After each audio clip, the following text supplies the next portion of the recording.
So what do you want us to do? I stop here and go on another on the others. Okay.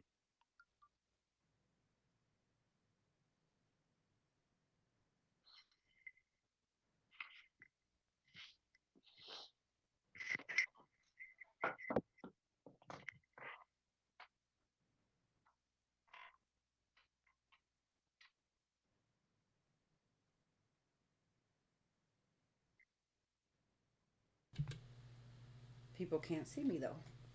Greetings. We're back for part two of our Global African Women's Day virtual summit. This is our virtual reality with what's going on around the world. There's a pandemic, but we are going in. We're going in on our issues, we're going in on our solutions. And so we have our next session coming up, the He for She segment, and we have our guest Marcelin Dabo. He is calling in from France. Check out this interview before he comes on to teach our children and adults who need to understand at the level of children about Andinka symbols. So take a look at this video.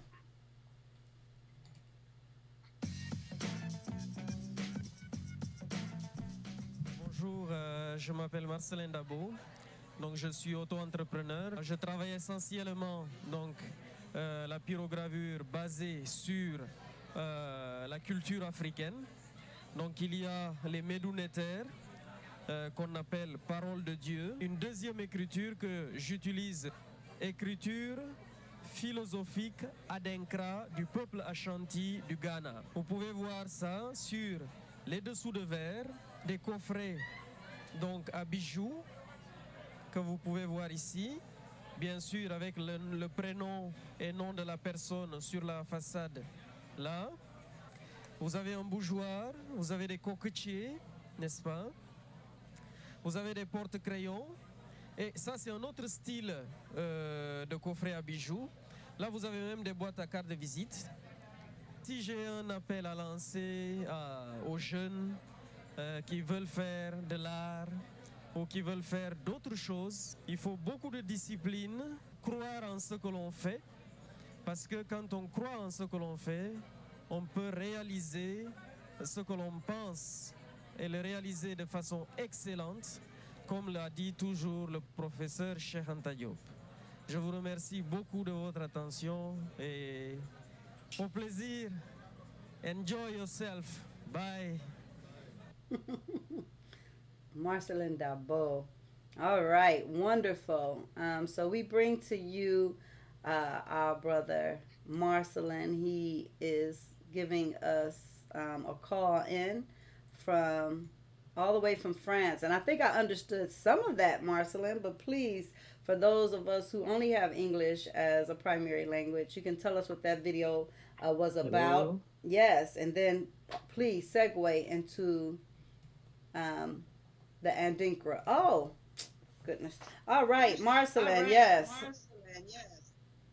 Yes, Angela. Oh, okay. Thank you very much. So this is a very good remembrance. These are made on a chair because I used to do this also. It's a pyrography activity and it has been for a long time, as you could hear in the video and see. Thank you for the invitation. I think this is my first time where I can attend a meeting and talking about the questions of women and also this great problematic of women throughout the world, particularly for the African woman throughout the world.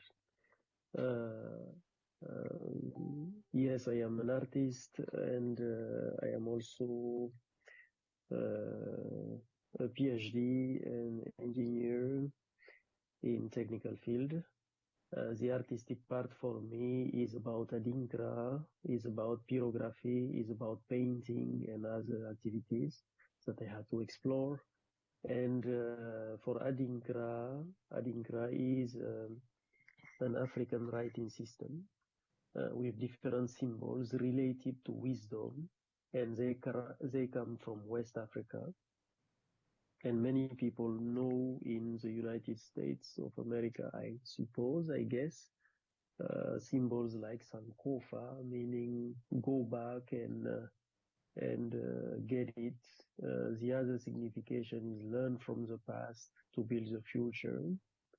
And then you have many other symbols related to courage, related also to the quality when you're working, independence, etc. And for example, that symbol of independence is a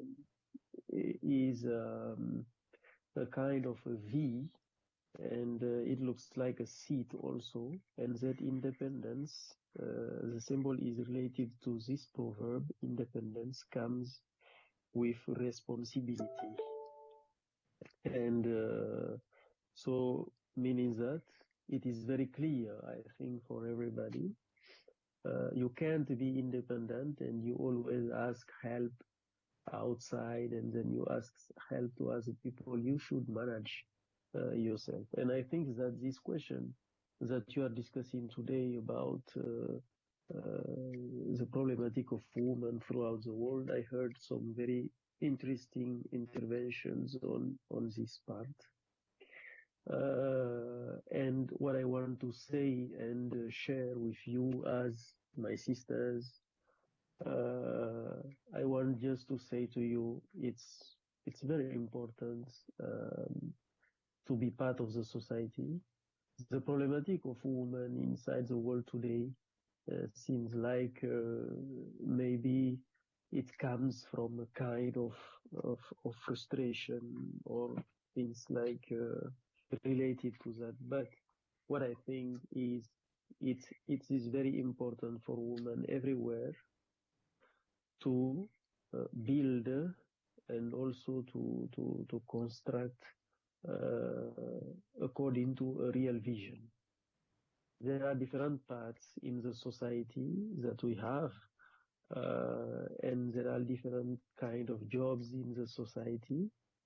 And as Kim Paul was saying, at the table of spirituality, we need to see women and everywhere. And then I think that women should be effective part of the society by working hard, as you all are doing here, and also by being kind of force of proposition, but not in opposition with men, or not to be a kind of, yes, we have to take this place, etc. No, I think that if women fight in the society, because remember that African societies are matriarchal societies, so women have always been a very important pillar of our societies.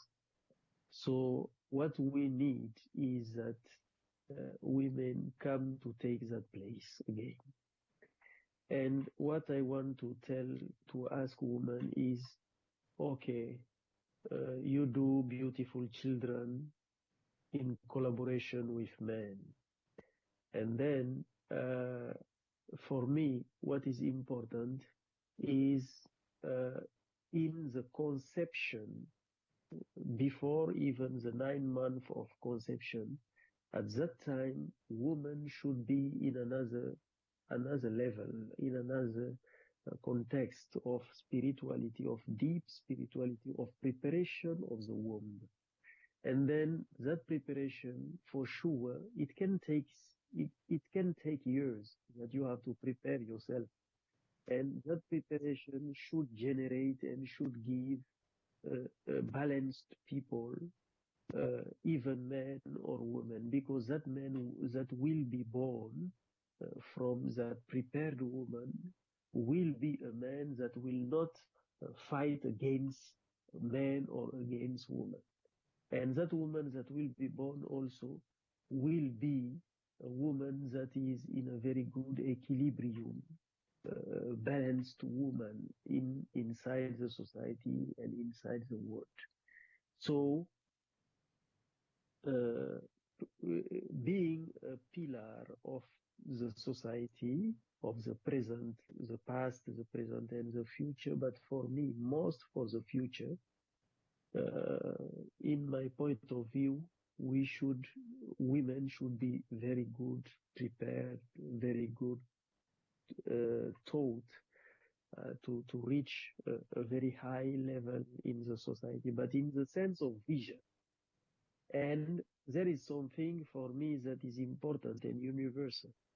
If people want to reach anybody, it it could be or it can be man or woman. If you want to touch the sky and the stars with your hands, you should be focused on the hard job every day. And then I think also the economical part. If you are inside the society and you can defend yourself in the economic part and you can defend yourself, but with excellence always, spirituality with excellence, economy with excellence, art with excellence, martial art with excellence, engineering with excellence, music with excellence, and then everything that you touch you will be only doing it like a human being, but not like a woman. I understand that it is a context. That's why we are in this in this vision. But I think it's important because if in our societies, I also believe that if all women have a very good place with very good education and they feel free and confident and balanced because somebody can be free but not balanced. So if you have people that are free and balanced, it will be very, very powerful.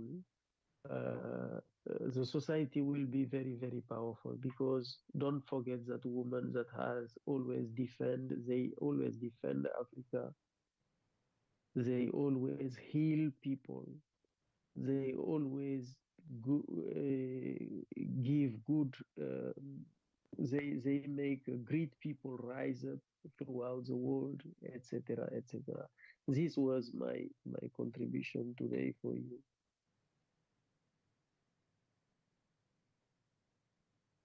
You're welcome.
Yes, thank you. Thank you for having me. I left, when you were trying to set up because I had another meeting. So I just finished that meeting and I decided to check on you people and I found you here. So I haven't followed a lot, but I will speak just from what I am busy with and what I know. Unfortunately, my laptop, the battery is low, so I'm just using my phone. I cannot be able to share my screen, but I will try to speak, what I know. Now, I'm originally from Kenya and I live in the Netherlands. And I realized that language is very important, especially for we people of African descent. And I believe that anybody of African descent or who lives in Africa can actually um, can comfortably claim Swahili can own the language. It is a beautiful language. Many people are always wondering, oh, this Swahili, how is it? What kind of language is it? It's a very beautiful language. It's a language on its own. It has literature. And I am so grateful that my country, Kenya, and our neighboring country, Tanzania, realized the importance of that language and made it compulsory for everybody to study it. And when I came here, I realized that language is very powerful. And last Saturday, we had a master class, and the theme was decolonization of the language. And there is so much we can learn from it because we use the language of the colonized. And in that language of the colonized, there are words that demean us. And yet we don't know. We just continue carrying those words. Now, for example, the barbaric people, we have in Morocco, people who are called the barbarians. And they say, yeah, we are the barbarians. They are human beings. Who said they were barbarians? So we have connotations in the language that we took over from the colonized, colonizing people that continue to demean us and put us in our box. But we can use our own language. Like if you go to the origin, I will call them the African languages. I don't want to call them, tribes. Tribe is also another word that demeans us. Because even Africans, they have their languages. And what I came to realize is that we use another man's language. Before I go there, the Africa is the only continent whose children start education in another man's language. If you look at Netherlands, the children, they start schooling in Dutch. That's their language, and that's the first language that they school in. Now, isn't it unfair to measure me or to measure an African child with a European child, the child that starts to learn in his own language, and the child in Africa who is told, hey, your language is inferior. You have to leave this language and start learning in French or learning in English. And because we don't put value in our languages, it is also part, it is also that part of us not being proud of our language, like Swahili, is the part that really we feel inferior because we believe I have to speak good English in order to be recognized by the Englishman that I'm capable. I remember there was a time on Facebook,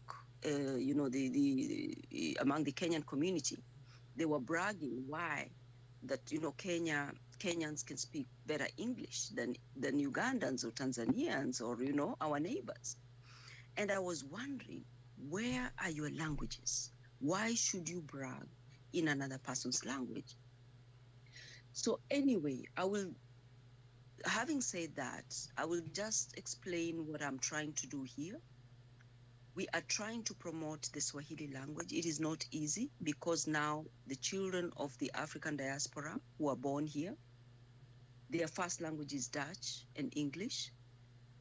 But still, however much that you speak, you always remain a second class citizen. So I Mhm. find that it is very important that we learn our language, because through the language you learn the culture. Through the language you become who you are. It's your identity. And if you don't know your identity, if you don't know your culture, then you cannot be grounded and have the self-esteem and the confidence to navigate your world. So this is what we are trying to promote here in the Netherlands. It is not easy, but we are doing it anyway, because I believe that everybody has to do their part in order to uplift, especially the lives of we people of the African descent. So One. that's all I have to say. Thank you, Odila. That's very, very important. What you said, and you know, I can't agree with you more. It's a worldwide thing, so I think that one of the things the Global African Sheroes Union can work towards is maybe coming to some type of agreement on the teaching or the education or spreading out of the education of the Swahili language. And for that, I would say a Baragani. I know that's Swahili. A Baragani. And if you would like to, give us a few, basic Swahili words that we can take with us on our journey and that the people listening will know. So I know a Baragani is welcome, but if you could give us maybe, a few other words that are appropriate for Global African Women's Day, sisterhood, love, give us a few words and we'll be able to keep those. Now, one of Dada. Dada means sister. Dada. Dada. It's a very simple language. The Swahili language, actually, if I may just brief, the history of the Swahili language. In Africa, we have three main groups of languages. They are grouped into three main groups, and that is Nilotic languages, Cushitic languages, the Kushites, and then the Bantu. And the Bantu groups are the largest group of languages. And since I think very early on, I don't know which century that was, but around 15th century, there was already trade going on between the Indians, the Arabs, with the East Coast. So because of that, the Bantu languages on the East Coast, it created the Swahili language. So the group of languages that speak Bantu can easily learn Swahili because it has the same structure and similar words. And one of them is now Dada, that means sister. And the other one is Nakupenda, I love you. Nakupenda. Yeah. Asante. And Asante is very important. Thank you. Asante means, yeah, thank you very much. Yeah. Yes. Asante sana. Karibu.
Yeah, hello, can you see me? Because I've lost image.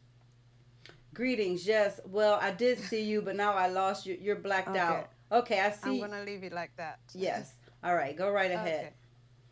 Okay, okay. So my name is Mariam, and I'm from Tanzania, and I've been in Europe for the past 30 odd years. Mainly, I'm a teacher. I've been a teacher for about 20 years now, and I teach English as a second language, but I've also been teaching special needs education as well for some time. But recently, my current project ties in quite well to what Odilia is doing. Odilia is the one who introduced me to Kim and the SHEROES.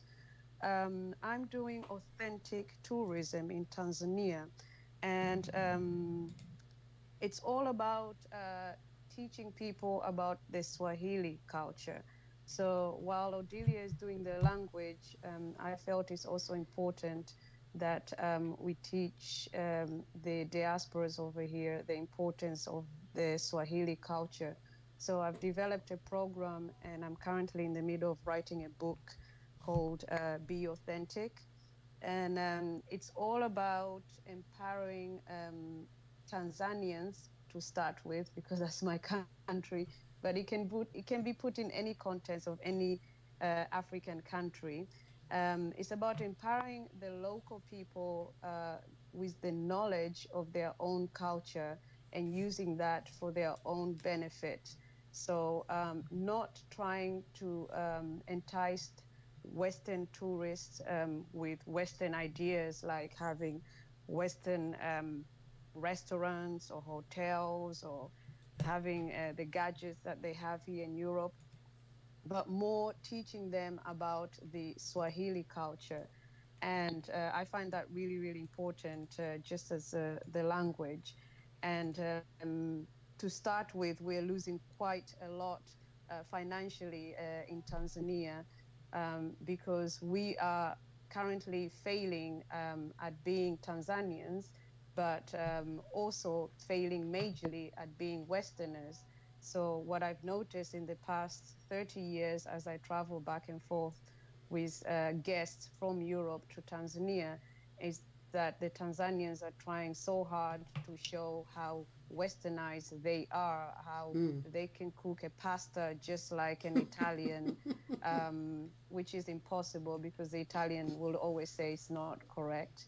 They try to speak English with the best American, British, Australian, what have you accent that they heard lately on TV or on social media, Mm. and they just come out as confused people.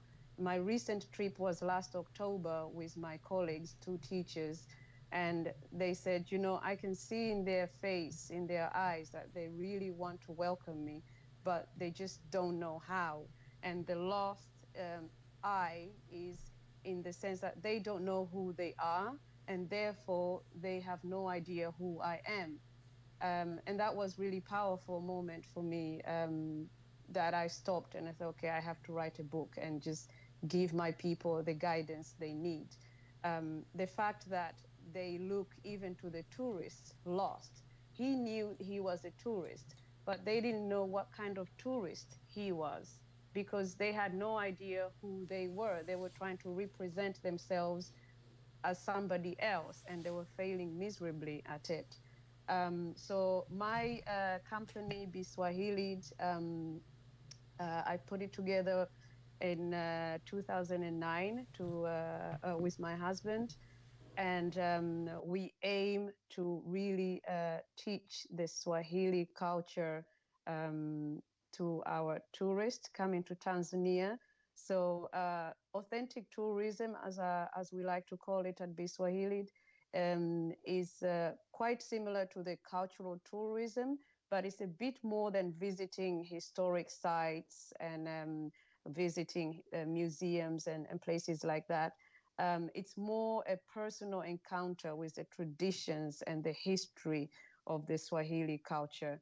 And we do this by bringing you really up close and personal with the locals. So if you come on a tour with me to Tanzania, you're most likely to jump on the local bus with me.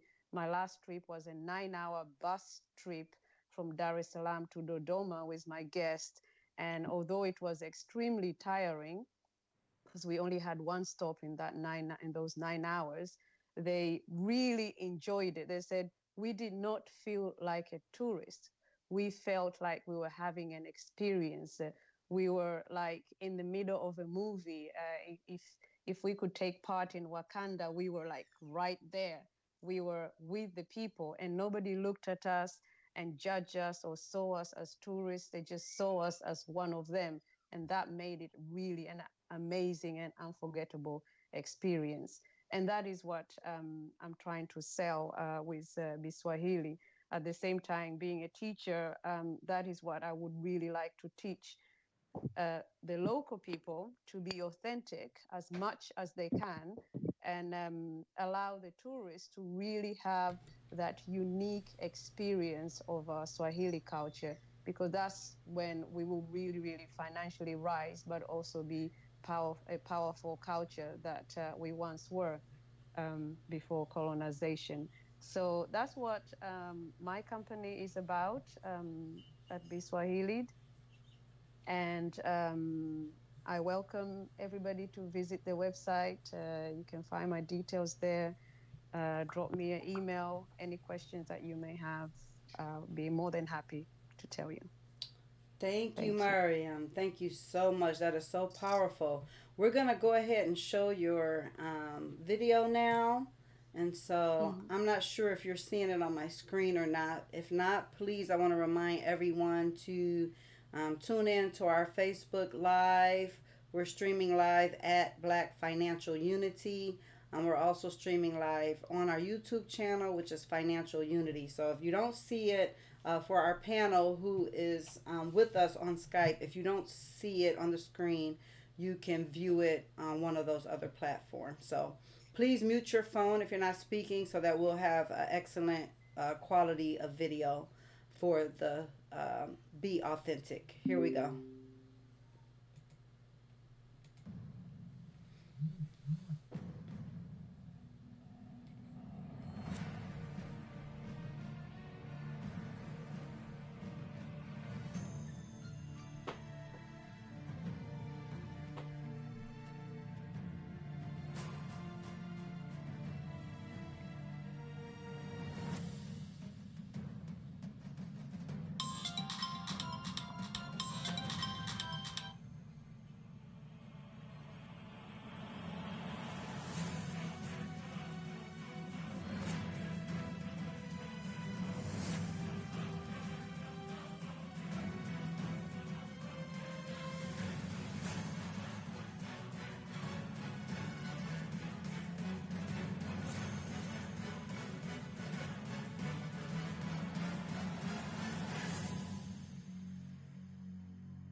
Oh, goodness. Okay, wow. Thank you for that. Okay, I think I'm getting some calls coming in.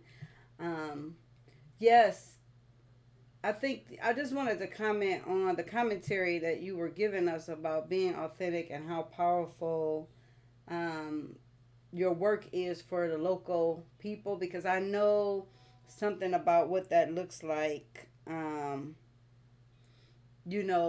Here in our culture in the United States, of course, um, people of African descent, black people here, we have a subculture, of course, that we've created, and a lot of our culture is exported all over the world, and some of that culture is very positive, very rich, and has a very, elevated impact on the world, and then some of it is, not so much, is not, parts of the culture are not things to be proud of, I want to say. And so I like how you said that, you're trying to impact the people locally to embrace their language and be authentic about it, and that will help eliminate, confusion. And I think that in different pockets around the globe, we kind of deal with that, thinking that the way someone else is doing it or saying it, is better than what we have, and that's just simply something that we want to dispel. But I just again want to thank you, Mariam, for sharing that with us. Do you have any closing thoughts or comments that you would like to share after us viewing your wonderful trailer?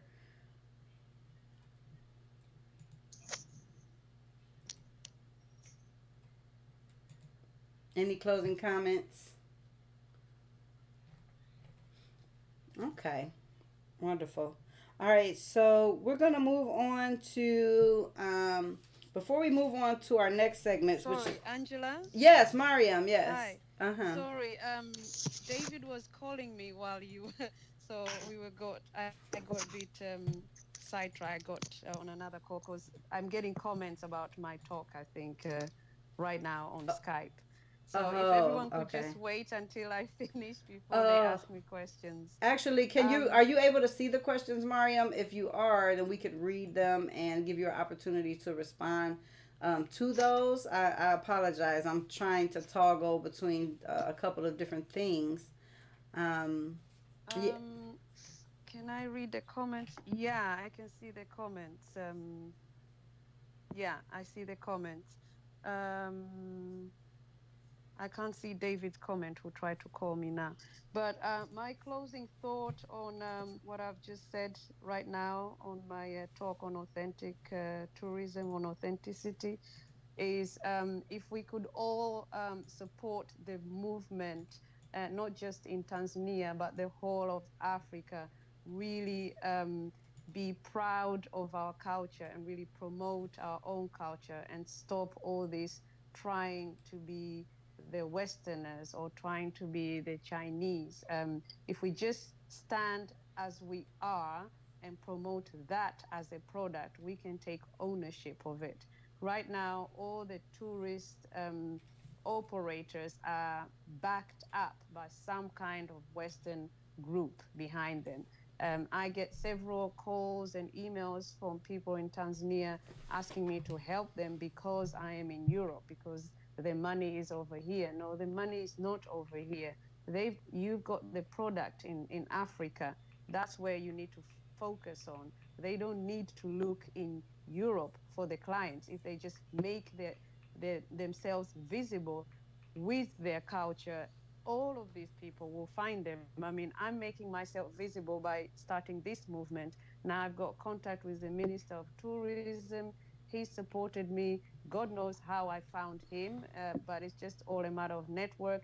But he found me. I didn't find him because I'm just too busy being myself and I'm not bothered about trying to be somebody else. So that's the movement that I'm trying to start here. If we could all just be more proud of our own culture, wherever you're coming from in Africa, just be proud of your culture and promote your culture. Forget all of this trying to be what we call in the Swahili culture mzungu, that if you're white, you're better. If you speak English, you're better. No, it's not. They shut us down because they knew we were better.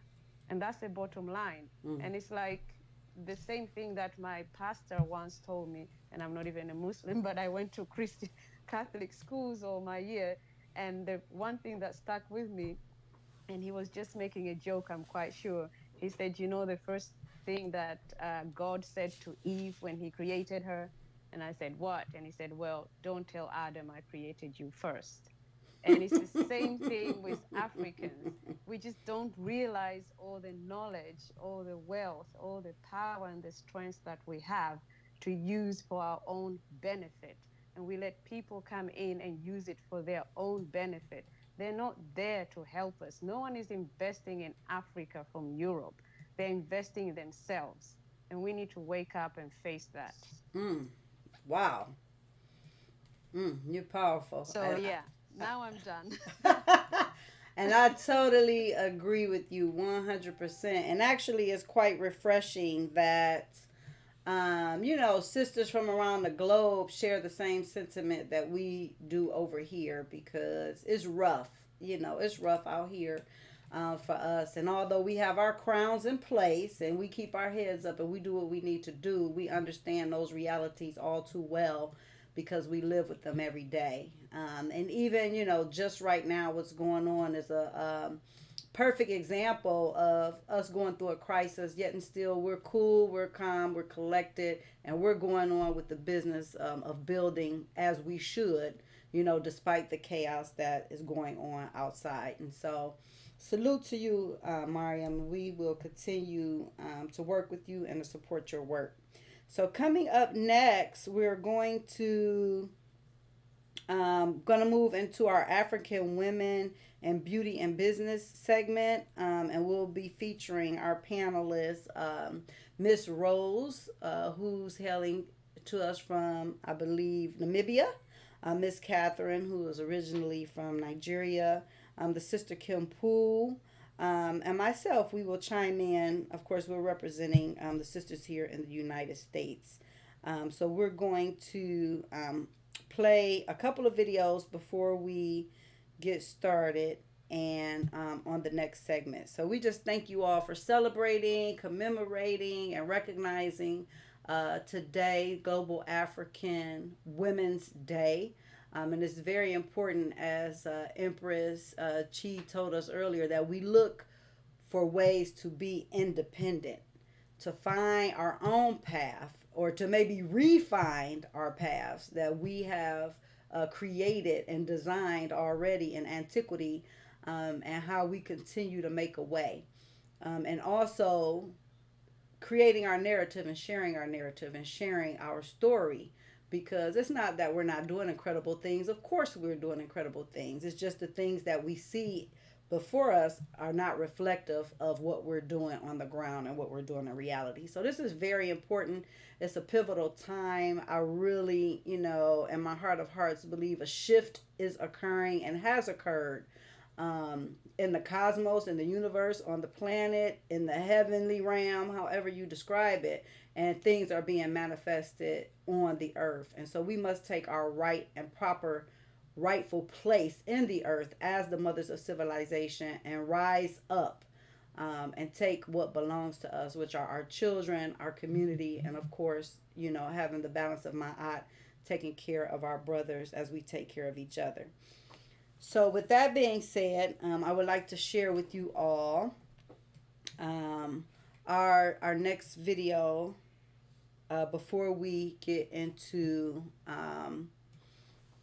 our panel on African women in beauty and business. So again, please tune in with us on Facebook or YouTube Live to be able to view the video. Chime in the chat, and we will, take your questions and comments there. Please make sure you're on mute as we play. Thank you. Well, children, where there is so much racket, there must be something out of kilter. I think that twixt the Negroes of the South and the women at the North all talking about rights, the white man gonna be in a fix pretty soon. But what's all this here talking about? That man over there says that women need to be helped into carriages, lifted over ditches, and to have the best place everywhere. Nobody ever helps me into carriages, or over mud puddles, or gives me any best place. And ain't I a woman? Look at me. Look at my arm. I have plowed and planted and gathered into barns, and no man could head me. And ain't I a woman? I could work as much and eat as much as any man when I could get it. And I could bear the lashes back.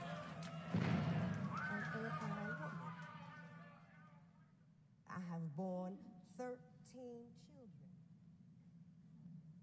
You see, most of them sold off into slavery, and when I cried, my mother's grief, none but Jesus heard me, and ain't I a woman?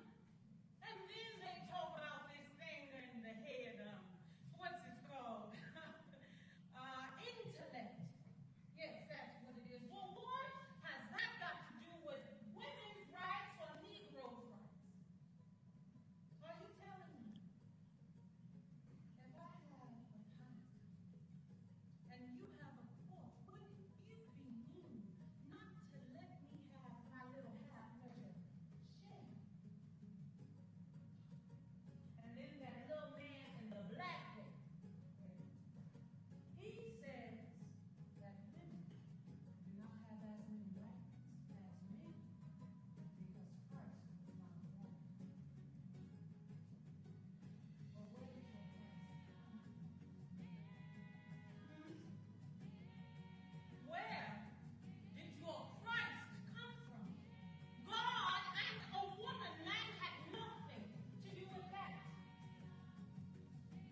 mentioned that it seems that Africa cannot get it together. I think that is a misnomer for us. When I see the conditions in the United States, which without my will, I was born in, not by choice. And when you need to dig deeper, what caused that situation to our family and some of the young people? I will ask you because we don't have time. Get in touch with me. And I will give you a deeper analysis of what we're discussing with us. And I think you will appreciate it. Africa, that I believe with all of us, that Africa has everything the world is looking for. Everything. All of the natural resources lies in the belly of Mother Africa. And it's about the paradigm shift with the mother's womb that I heard you talk about here in my presence of coming into the room, into this space. It is happening. What you're speaking about is happening. 400 years of enslaved African descendants declaring this year, memorializing our ancestors. And if you go to the United Nations, you have the Ark of Return of the 400 years. I believe the mothers, the women, will set the tone for what we need to do from our wombs. And I believe that it's going to happen for our children, our youth, because they're on the superhighway and they're figuring certain things out by themselves, peer pressure that they endure. But the family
Okay. All right, ladies and gentlemen, we are back. And we are live and in effect here on Global African Women's Day. And we're getting ready to get into our next panel, which is titled African Women in Business and Beauty. And let me check in with the family to see who we have here with us. So I'm looking for Sister Rose Diamata. I think I see her online. Sister Catherine Asapokai. I see her. Greetings. I see a beautiful smile. And Sister Kim. Okay, we're all online. We're going to get ready to do this. I'm going to hopefully. Okay, there's Catherine. You're live. All right, so we'll start with you since we're able to actually pull you up and the whole world can see you right now. Okay, I see you're in a car moving around a little bit. Okay. Um, is that going to, do I need to come back to you? Okay, you pulled over. Wonderful. Well, welcome. We want to greet you, in the spirit of sisterhood on this Global African Women's Day, and thank you for joining us. Our next topic of discussion deals with African women in beauty and business, and we would like for you to chime in. We know that you have a product, and Audio is so poor.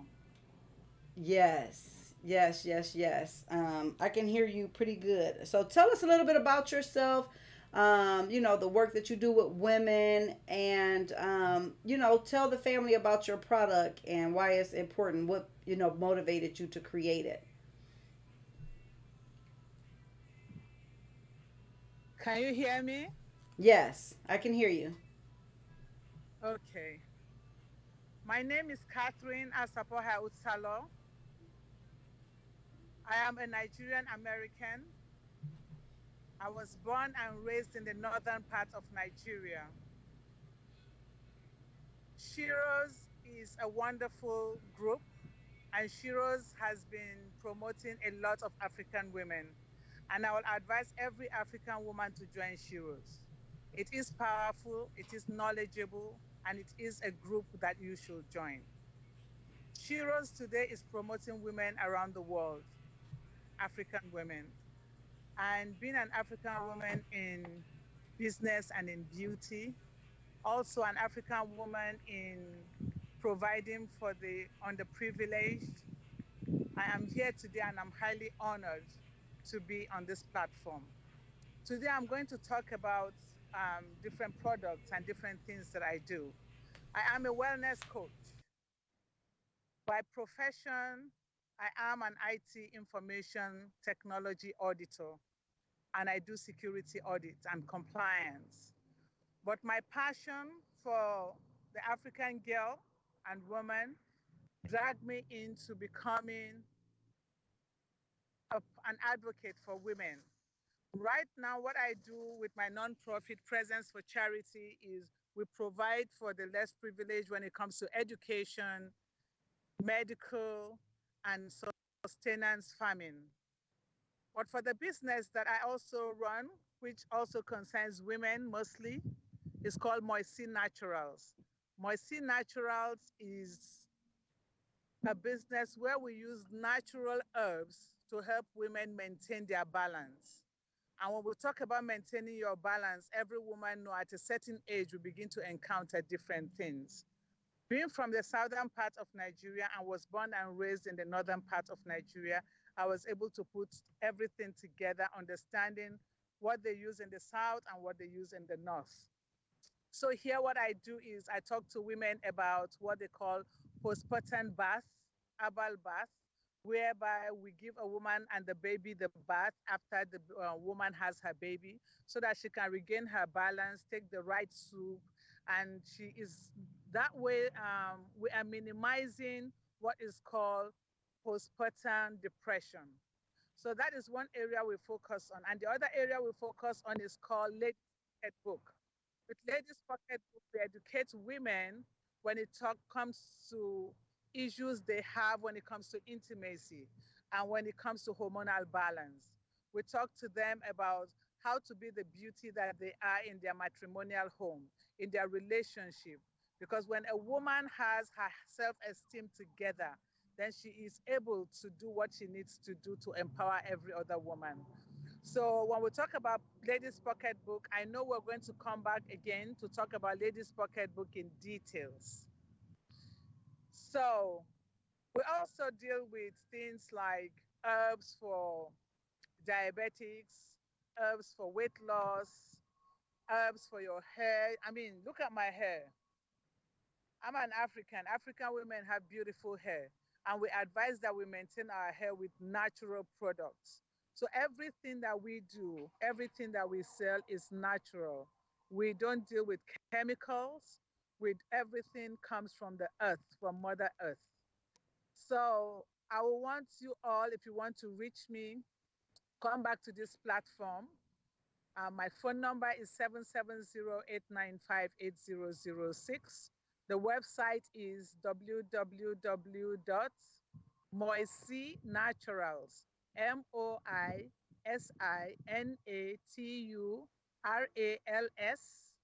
moisinaturals.com. And the nonprofit's website is presenceforcharity.com. PRESENCEFORCHARITY.com. Presence for Charity. So I'll tell you how we started of this. As a Christian, usually at the age of 10 with older mentors, and we'll go out and distribute food to the homeless. We distribute food to the hungry. So when we give food to them, we're taught in the church to learn to give, that we are blessed to be a blessing. And I appreciate being raised in a home where my parents taught us to give. In giving, I have learned to love, I have learned to belong, and I have learned to include other people in my life. So, growing up in Kanu and my parents being from the South, all of that taught me how to be tolerant. And appreciate other people. I give everybody a chance to speak who they are. I don't end up being judgmental, and that is because of the grace of God that is upon me. And I know every woman has that grace. So I will advise every woman and everybody that is watching me today to understand that the only thing that can keep us going as women is love. Stand for one another, teach one another, be able to exalt each other, and be able to speak the positive things that is in your life to one another. But if you dwell on the negative, then everything that you're going to put out there will be negative energy. We cannot give negative energy. And that is why I worship as a Christian, I pray as a Christian, and I am able to stand before everyone today to say, thank you, Jesus, for giving me the strength. Thank you, Kim. Thank you, Angela. Thank you for every Shiro, Flora, Faith, Salma, and all that are not here today. I say you have been an empowerment to me. Thank you for my brothers and sisters around the globe.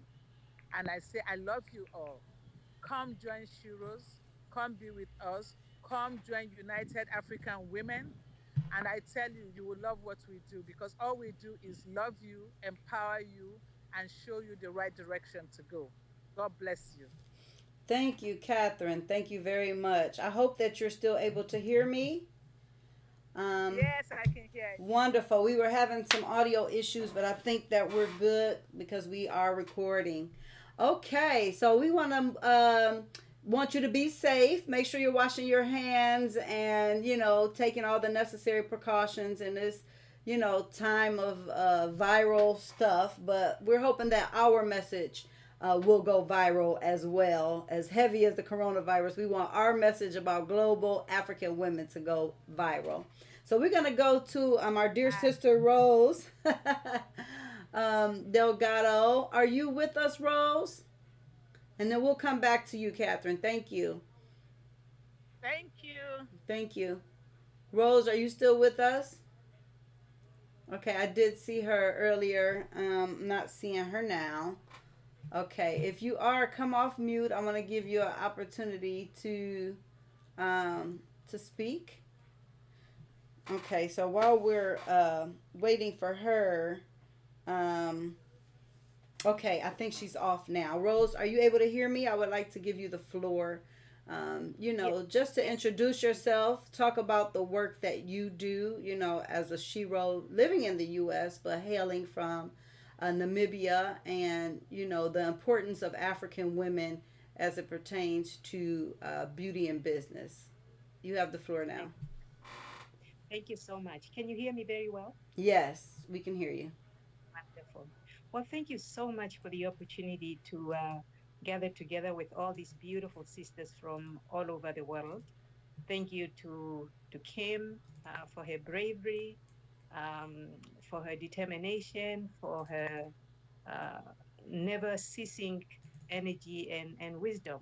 And thank you to Angela for always being there to manage all these technical issues and help us to get together. Um, so again, my name is Rose Kashari de Almada, as Angela indicated, originally hailing from my village of beautiful Namibia, Southern Africa, born and raised, but have been in New York since the beginning of time. Um, and by profession, I'm a health administrator. However, uh, as time has progressed, I have geared my interest more towards striving to empower African women on the continent. Um, and I recall having watched my dad, who was a businessman but loved to give and loved to serve. And one of the ways that he did was growing miles and miles of agricultural products that he gave to people. And so I just wanted to pursue in that direction. As I pursued that, however, uh, with the idea of helping women who are mostly the ones who carry the burden of agricultural products growing, I found that the markets that they have to uh, sell their products to are usually far away from where they are growing. And transportation is always an obstacle. Storage is always an obstacle. So products end up um, getting spoiled. Can you hear me well? Can you hear me, Angela? Excellent. Thank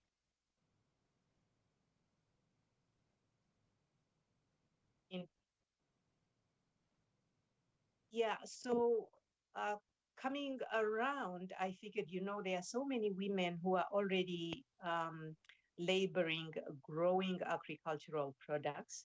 The value chain of agri products is so long. I mean, there are those who just own the land, but they are not able to grow. There are those who grow on other people's land. There are those who just process. There are those who just transport. And so there are many different avenues to be able to assist in the value chain. So I decided to focus on supplying the West, especially the US, with the various superfoods that are so um, predominant on the African continent with all the rich soil that's organic that we have.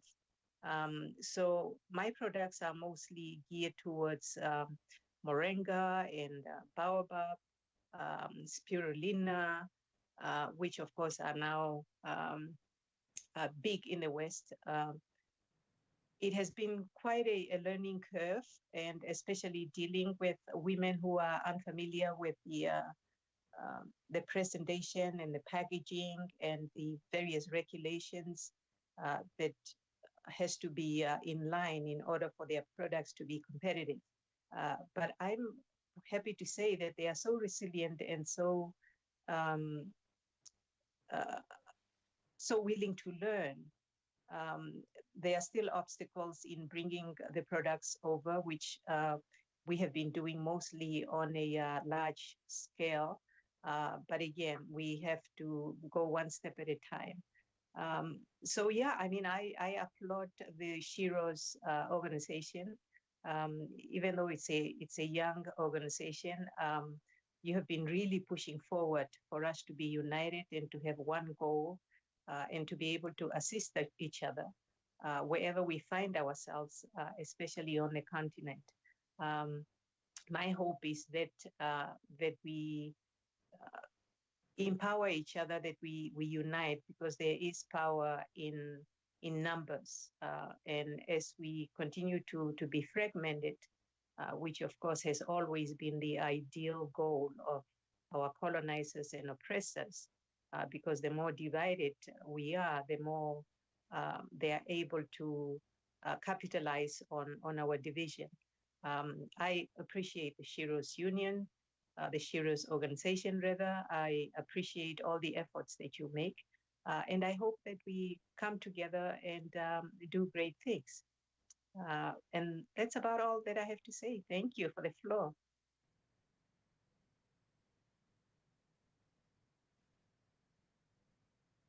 Today, myself.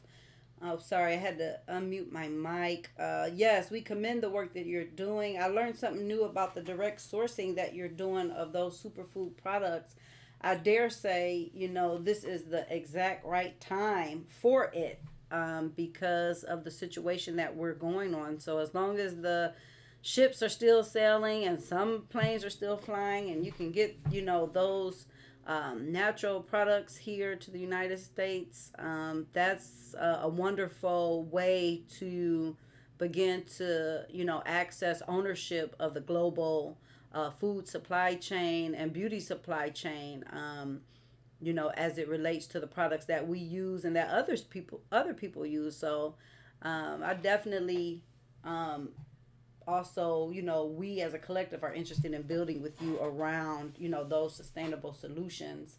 And I just think the time is right for it. So we appreciate you sharing that information with us. If people want to do business with you, Rose, how do they get in touch with you? Yeah, they can get on our website, africasresources.com. Africa's Resources, that's Africa's with an S at the end. Or our phone number, 646-491-3383. Again, that's a US number. All right, wonderful.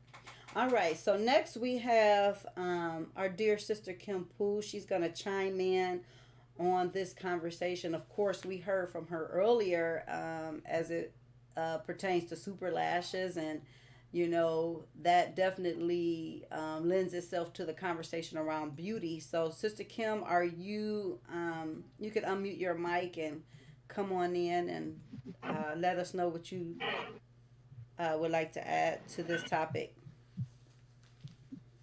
Absolutely, Angela. Thank you so much for allowing me to speak again. Um, so I wanted to make sure that I talk about the means to an end. We in the Shiro Sisterhood, we know that I love mantras, and one of our major rally cries is heal, glow, and grow. And we use this as a methodology to teach women the process. How is it that you get into business and actually become successful? And so we said that it starts with healing, healing from the inside out, healing our communities, because let's face it, Black women in large part don't support Black women. You're so afraid that she's going to get one more dollar than you're going to get. You're so afraid that there's not enough space for both of us in the marketplace. But the truth is that there is. In the US, Black women, if we aggregated our buying power, we would be the 18th largest gross domestic product globally. That means that we will be the 18th largest economy in the world, just with Black women in the US, if we aggregated our buying power. And we could determine who the next billionaire was. We could determine that by saying, you know what, sis, each and every one of us is going to buy your power. And so a part of that healing is us proving to ourselves that we are all we need. So it's time for us to start making African women businesses successful so that we can prove to ourselves that we don't need other communities in order for us to be successful in the marketplace. I think that one of the ways that we're starting to do that with the Shiro Sisterhood is through the Shiro shops. And a part of the Shiro shop, of course, is to make sure that there's a safe space, because historically African women have always worked as a collective for the betterment of their communities. We develop what you call susus, or what is also known as a financial saving system that allows each woman in the community to access money by essentially contributing to a saving circle. And so she has access to this capital to start her own business. We call this a trust union. And it allows these women to not have to worry about whether or not the bank is going to give them money or a loan for their next business venture. But African women financially supporting African women. And so the Shiro shop models, we host susus in different regions around the world. And this is how other people call outside of our community micro enterprise. So we want to start believing in micro enterprise again, because I may not have $1 million. People in Baltimore will tell you Kim goes to work every day, sometimes twice. But my little piece of dollar, and Auntie Rose's little piece of dollar, and Auntie Catherine's little piece of dollar, when we put those little pieces of dollar together and we decide that we're going to support women in business, we can take a percentage of what we save and reinvest that over and over again, because there's enough of us to make that happen. So women run the marketplace, especially African women. When I love to travel, and it's nothing like going into the continent, into the marketplace, and seeing all of the aunties and the sisters and the mamas with, plantains on their head, and the hibiscus, and like she said, those superfoods, the moringas, having their baskets and barrels. But the question is supply chain management. How do we export those things? Well, we want to use the Shiro shop as an opportunity to have women across the African diaspora and on the continent to export their goods. Because maybe I can't get all of my moringa seeds or my necklaces from Uganda into Macy's or into H&M, but maybe I can get it into a Shiro shop in that region. I think back on my history here in the U.S., and I think back to Madam C.J. Walker. And African women in beauty and business, it's always us, because we love to be fly. That's just the African way. And when I think back to Madam C.J. Walker, she was the first billionaire in the US. And you know how she became a billionaire? By helping Black women do their hair. That's right. She went to these women and she helped them set up salons. She went knocking door to door to tell them, guess what, sis? Let me show you how to be beautiful from the outside in. We got a lot of issues happening in our community. We're dealing in the reconstruction. Our people, we just finished being emancipated with the Emancipation Proclamation from slavery. But guess what? We're dealing with a lot of issues, but we can still look fly, right? Trick of the devil lets you look good as long as you feel bad. And that flyness on the outside, eventually you're going to believe it. You say it until you believe it. That affirmation, my eyelashes have superpowers. You say it until you believe it. You have your hair looking fabulous. You get up every day and you put on your dress, you put on your super lashes, and you look fabulous. And one day you're going to look in that mirror and you're going to believe it. And Madam C.J. Walker, she showed women that had nothing how to take their small pieces of nothing together and build micro enterprises. And so I draw inspiration from Madam C.J. Walker when I look at the Shiro shops that the Shiro Sisterhood is building across Africa. Right now, we have one in Uganda that's budding. Auntie Hilda has allowed us to use space inside of her Femrite office to begin the Shiro shop there. We have a beautiful Shiro shop in the Gambia. It's ran by Jenaba, and our Shiro Sisterhood host Miriam Fofana in that region. We have Shiro shops in Ghana. One is even mobile. She said, honey, I don't need a brick and mortar. Ghana is so advanced. All we need to do is call the sisters that want the products that we have, and they'll come and pick it up for me. And I said, good.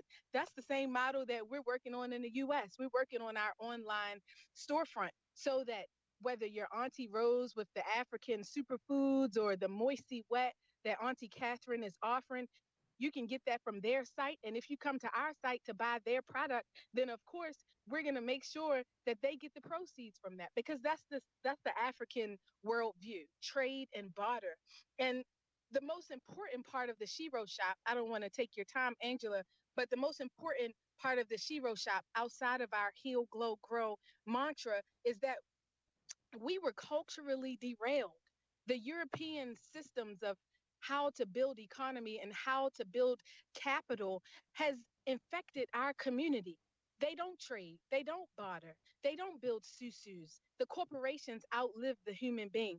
Capitalism. These are these economic systems that have taught us to distrust each other. These are the economic systems that are not the African way. And so Shiro shops are safe spaces to help us determine as a community what would an African system of economic development look like. If we teach basic financial literacy and entrepreneur skills in correlation or in correlation with health and wellness and fair trade principles, rooted in the African way, what would that look like? We don't know. We need safe spaces to have those conversations because let's face it, we're still in the ice ages when it comes to what an African system of economics would look like. And so because it's antiquated, we just opt for capitalism. It's like, listen, I'm a capitalist. I'm out here to get mine. I want this competition in the marketplace. Yes, competition may help us grow, but not at the sake of my sister's malady. And so, as we learn as a global African Sheroes Union to work in one accord, and we learn slowly but surely to trust each other, that is what is going to help us create safe spaces to build the African economic system. And so, I thank my sisters for being willing to take that risk. Because let's face it, we've been hurt. African women have been hurt. We've been robbed. We've been cheated. We've been pushed to the side, sometimes by our own sisters and our own blood. And so it's difficult to say, yes, sis, we all on the same team. And now I have to sleep with one eye open. And so I just, I pray that we're able to trust each other long enough to build the Shiro Shop model and every other African women's business initiative. And that is the true beauty of African women in beauty and business.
right, Professor of International Business Angela Sales joins me now via Skype from Belgium. And good to have you on the news on the world now. And right here in the studio is Managing Director of Kairos Capital, Sam Chidoka. Good to have you here too. Let me start with you, Angela. Now, the U.S. Treasury has accused China of manipulating its currency. And some analysts say, look, this was to be expected with U.S. tariffs on Chinese products. Is U.S. getting its comeuppance? Well, that's one way to look at it. When you look at international relations between countries, it's very political. And so using these trades and tariffs and what is called currency manipulation are tools of the game, basically. But the fact of the matter is that everyday citizens are impacted by this.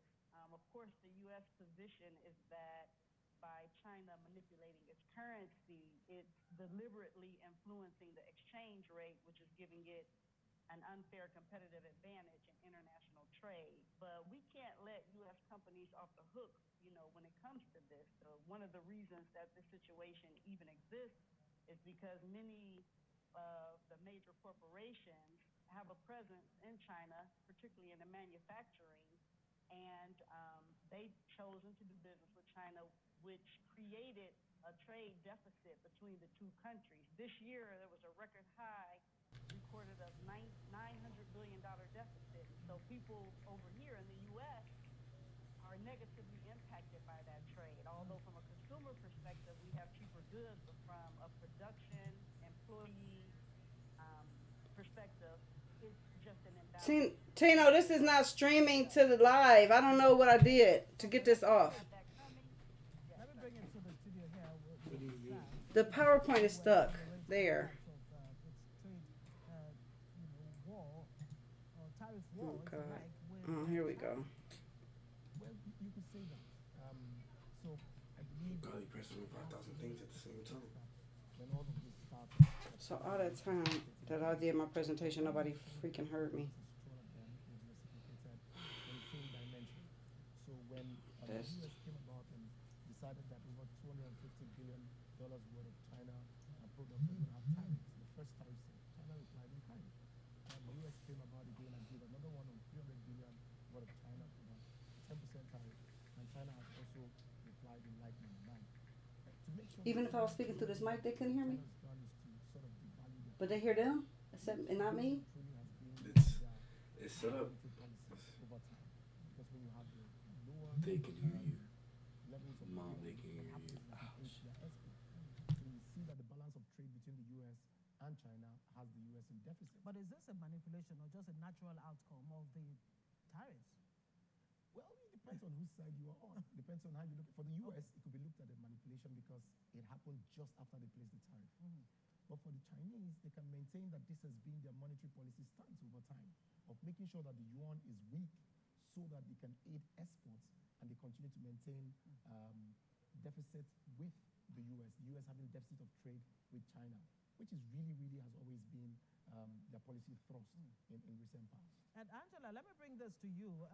If we're to look for a way forward, some analysts say, look, all it takes is just a simple phone call between both leaders, Trump and Xi Jinping. But with Trump's tweets, it doesn't look like he's about to back down. What are the wider implications of all of this? Well, I want to respond to your prior question by just noting that yesterday the People's Bank of China said that the slump in the yuan, which is their currency, was driven by unilateralism and trade protectionism measures and the imposition of tariff increases on China. So to respond to your question, no, it's not a natural phenomenon or occurrence. It actually was done with intent, just to make that clear. But the implications, for the U.S.-China relationships, it creates more tension, between the two countries. And it also begins to shift the global players in the game because, Chinese exporters are going to look for other markets to be able to sell their goods to. And with the currency being devalued, it will make the goods less expensive and more attractive to other uh, companies and businesses around the world that are able to purchase. But for us here in the U.S., what it means is that when we go to buy school supplies and school clothes, and when the holidays come around and we want to purchase toys, shoes, clothes, iPhones, other electronic devices, the prices are going to be much more expensive because the supply will be less and the tariffs go directly to the consumer here in the U.S. Okay. You know, with All our right. current administration. Angela, let me bring it back to Sam here. I mean, you just talked about the implications for the United States. You are here in Nigeria. You are a player in the economy. What I mean, where does Nigeria factor in all of this, considering the fact that China, just like Angela said, is looking elsewhere, for better deals, including Africa and especially Nigeria, especially with our currency swap with China now. Yes, so that's one way to look at it, and I'll come back to that. More importantly, is what it does to our major revenue earner code. So with this, what has happened is from Monday even till today, we've noticed a slump.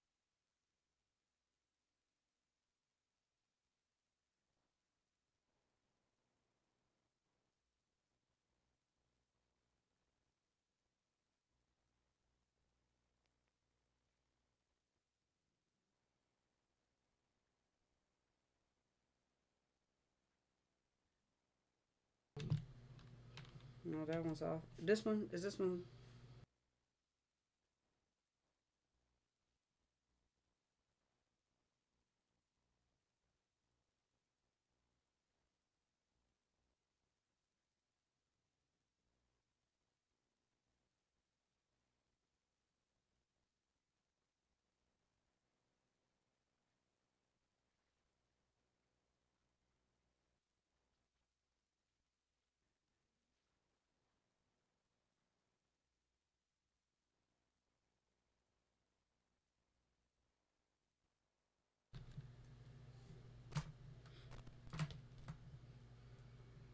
Okay, yes. If you're still live, we're still going. We're having a few technical issues. I'm not sure if you can hear the video speaking. Okay, she's saying no audio.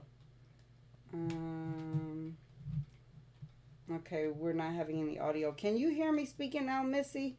I know that the video isn't there, but are you able to hear me speaking right now? If you can say yes or okay. The audio went out. Did it end the entire call? She said. It should have. Did the entire call? Is it gone? No. No, everybody's still here. Actually, it did. Oh, it did. Mm-hmm. Oh, please go back in. Oh, was it a time thing or something? Oh God. Is that a new link? Okay. It's the same call. Oh, we're still here. Okay, are people still on? I had a technical issue. Are you able to hear me? Hello? Yes, I can hear you. Oh, okay. The entire call for. All right. My whole audio went out. I'm sorry. We're having technical issues. I'm not sure what happened. Okay. We were in the middle. Almost. There was 3 minutes left on the last video. I'm not sure. The Facebook Live crowd said the sound wasn't coming through. I'm going to try to play it and see if it'll finish playing. So we've had a lot of I may have to come back with that one. You have audio? Yeah, I can hear it now. Thank you. So we had. Ethiopia, in Kenya, all across Africa. And so on that, I'm not sure that's a product of this present trade war. What will happen is that China has a deliberate policy to continue to shift to Africa. And so that will continue to happen. But on the issue of revenue to Nigeria, this is not good for us at all. Angela, this seemingly economic war, is it a war that could evolve into a political or even a diplomatic war? And what are the likely outcomes? I think we're already on that financially, the markets, the stock market here has dropped significantly this week. As a matter of fact, we had our worst trading day in 2019. And also, the Shanghai composite was down yesterday afternoon by 1.3%. So, those are the financial implications. But when you look at the results of financial implications, when investors lose, and their profits are down. That means jobs are people are let go of their jobs, and then when people don't have an income, they turn to other means of survival, and so it can escalate down at the grassroots level, the family level, the community level, just because when people are in need, they begin to take different actions. But also the political pressure can, continue to create more tension between the two countries. I mean, there's other players that come into the equation because we are in a global economy. Other countries are impacted, such as Nigeria, but also Japan, other countries in Asia.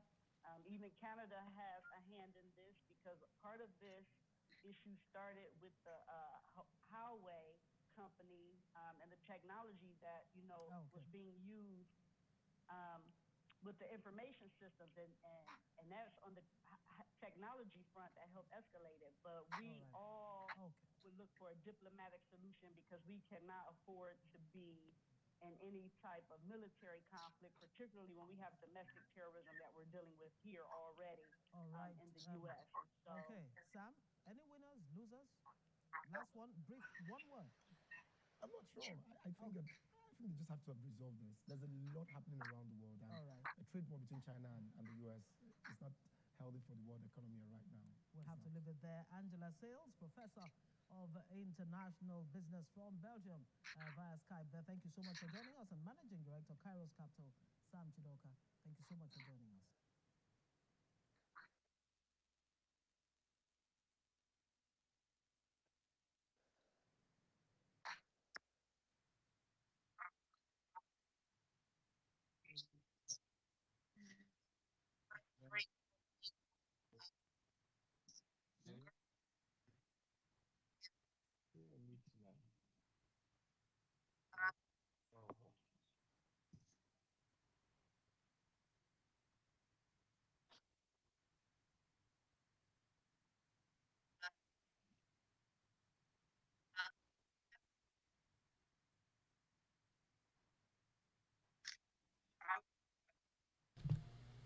Okay, thank you everyone. Forgive the delay. So we're going to move into the next, our next panelist, which is Grace from Liberia.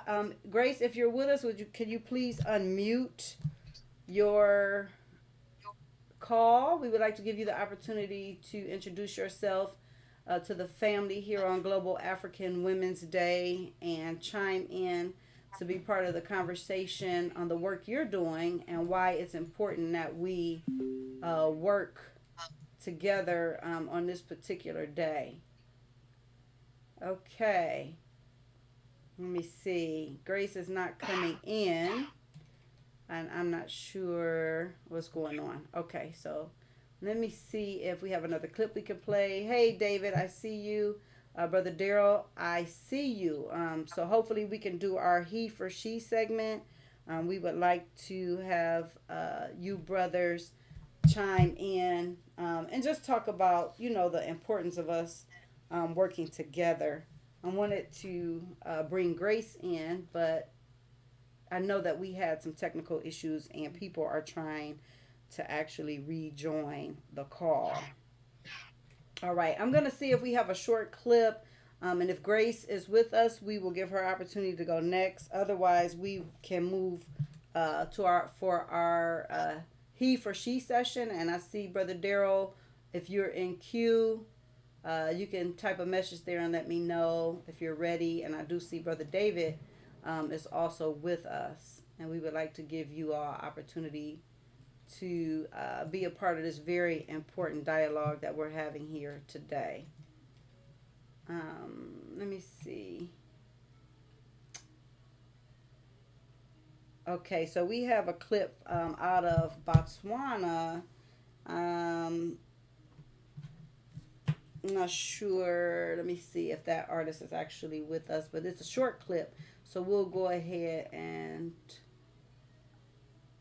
play that one. And we also have Sister, let me see, we got Sister Sheila Collins here. And we're going to go to our short. Uh, okay, we don't have any music on that one. Let's see. Let's have Sister Sheila. Oh boy. Okay, my computer is kind of looping around right now.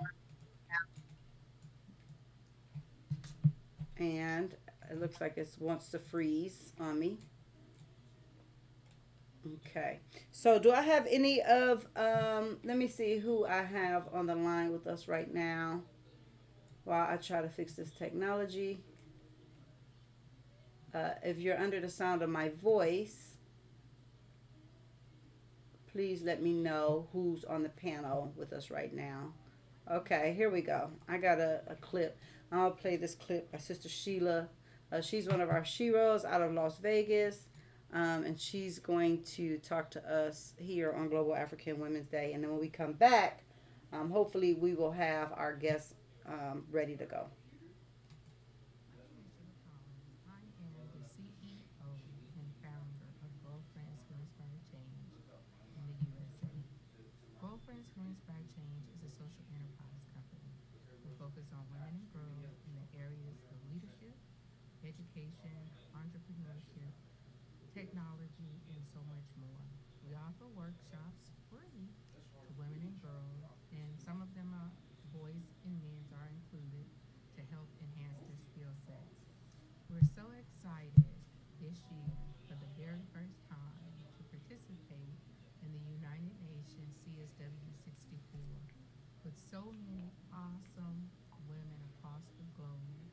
And we're looking forward to coming together on a uniting front to talk about issues that we face as women and girls on a daily basis.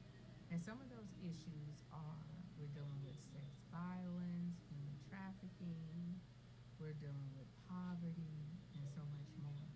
And so we're looking forward to be a part of this platform in March again with so many awesome women organizations.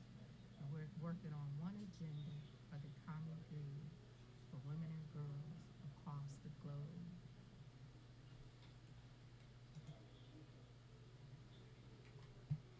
All right. So we want to bring our dear Sister Grace on next. And I understand she's back with us in the studio.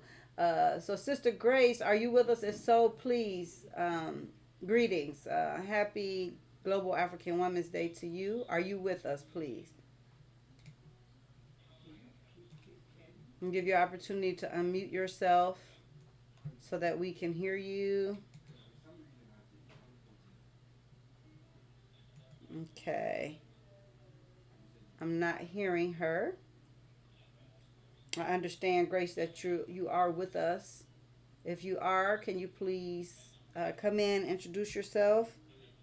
We'd like to give you an opportunity to speak about the work that you're doing. All right. So I'm not sure where Grace is. I'm not hearing her right now. Okay. So we've had a robust day today. I'm going to do a recap and just let you all know, what we were able to accomplish today and, what will be coming up next as we give our guests the opportunity to um, come on the call and speak with us. So, this morning we started out with our Shero from Houston, Texas, Miss Brittany Turner. She blessed us with her phenomenal monologue. that's trying to play again. Her phenomenal monologue called Ain't I a Woman? Um, and then she, gave us a welcome. And we appreciate her. She stayed with us as long as she could until She had to drop off and get back to work. And then we did our panel this morning around Ain't I a Woman? And that panel was featuring sisters from South Africa, Ferdozi Bulbia, and we also had the Minister of Women and Youth, I believe, Emma Bato. I need to get that correct and make sure I give her her proper credits before that is over with. And also, we had Empress Chi, the founder and originator of MWM, the Million Woman March. Um, and then we looked at Memory as a Weapon, which is the trailer, which is a documentary about the life of our mother, Winnie Mandela. And that was put together by Ferdozi as well out of South Africa. She's been such a blessing to the Global African Sheroes Union Steering Committee.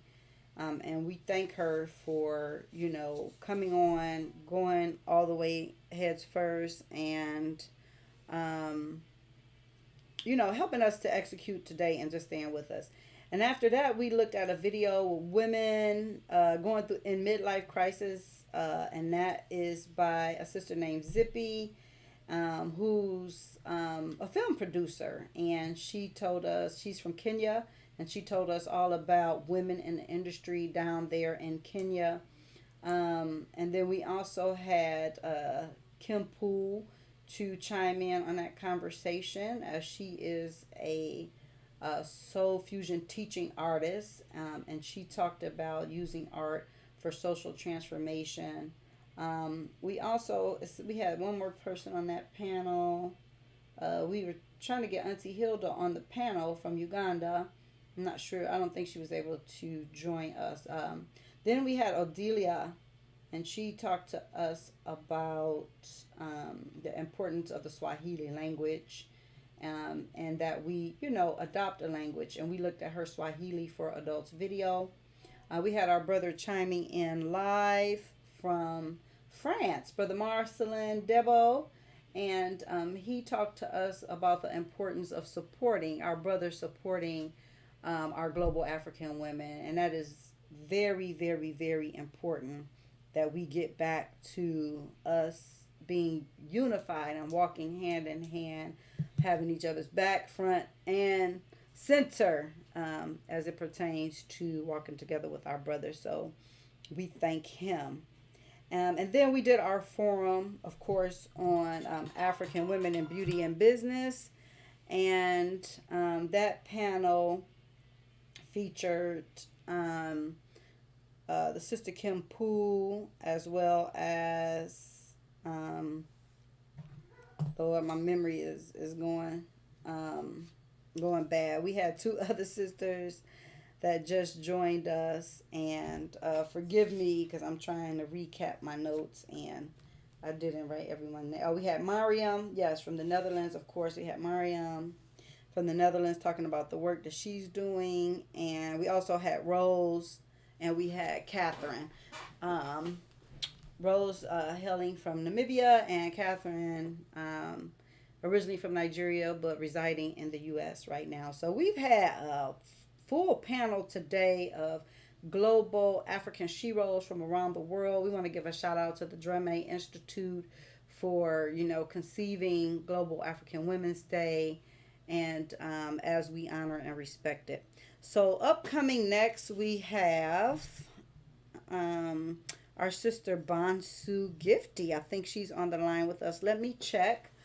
She is joining us from West Africa, Ghana to be exact, and she is one of our sheroes in Ghana, and she's part of our steering committee, and she's been very instrumental in helping us to get prepared for what would have been CSW 64.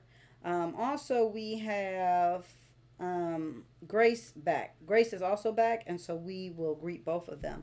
So Bonsu, if you can hear me, please, I would like to open up your mic and give you an opportunity to speak.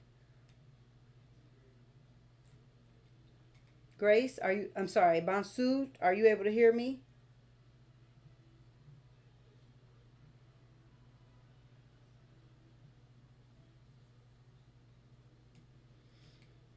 Okay. I don't know if it's my mic or if people are not hearing me. Grace, can you hear me? Are you with us? Grace, are you with us? Are you able to hear me?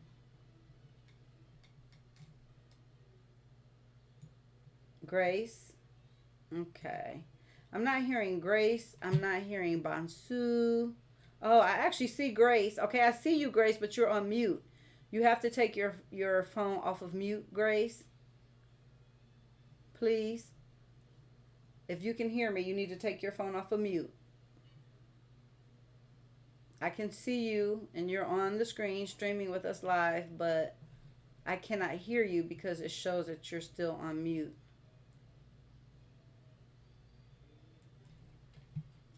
Okay. I'm not sure how to help her fix that. It looks like she's having some technical difficulties um, getting unmuted. Grace, if you can hear me, can you shake your head yes that you can hear me? Are you hearing me? Okay. I don't even know if she's actually hearing me. Seems like she's getting herself together and tying her head up. Okay, Ferdozi, thank you very much. She's bidding us a farewell. Thank you for the great sessions. Good night. Thank you. Okay, Grace, I see you now. Can you hear me? You are live. You are live. Shake your head if you can hear me because we can't hear you. You need to take yourself off of mute. Okay, you do hear me, but we cannot hear you. So if you can unmute yourself, then you'll be able to speak.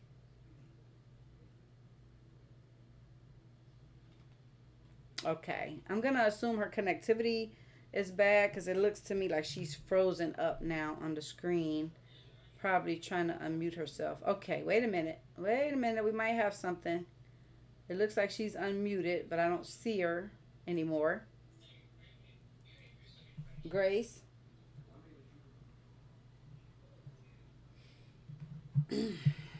Okay, she's back on mute.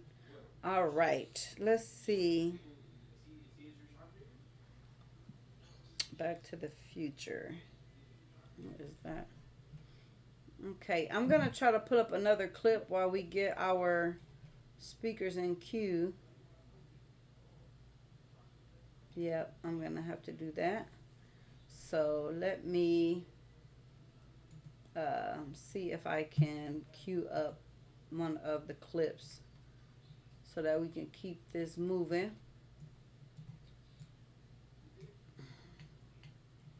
Back to the Future. Which one? I totally don't see that one anywhere. Okay. Nope, don't see that one. Okay. All right. So, I guess there are some other clips that need to be queued up so that we can show. I'm going to choose something for us to look at while we're waiting for our guests to queue up because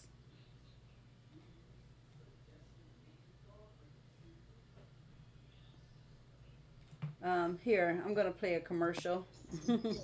Oh, I think maybe we have Grace. In the meantime, we'll bring this commercial to you by the Institution of Financial Unity. Stay tuned for our next guest. Are you ready to file your income taxes? Let us maximize your return and minimize your weight at Financial Unity. We securely look over your tax documents. For people on the move, you can try our new virtual tax portal, virtually filing by email no matter where you are. Or you can file in the office or visit for a consultation. File your taxes today at Financial Unity. We file taxes for personal, small businesses, and nonprofits, and offer financial services throughout the world. Whether you bake, entertain, do hair, drive truck, or file with new additions to the family under a child credit. We are Financial Unity. File your taxes with us today. We also offer financial services like bookkeeping year-round, payroll services, financial statements, and back office administrative support. We are Financial Unity. File your taxes with us today.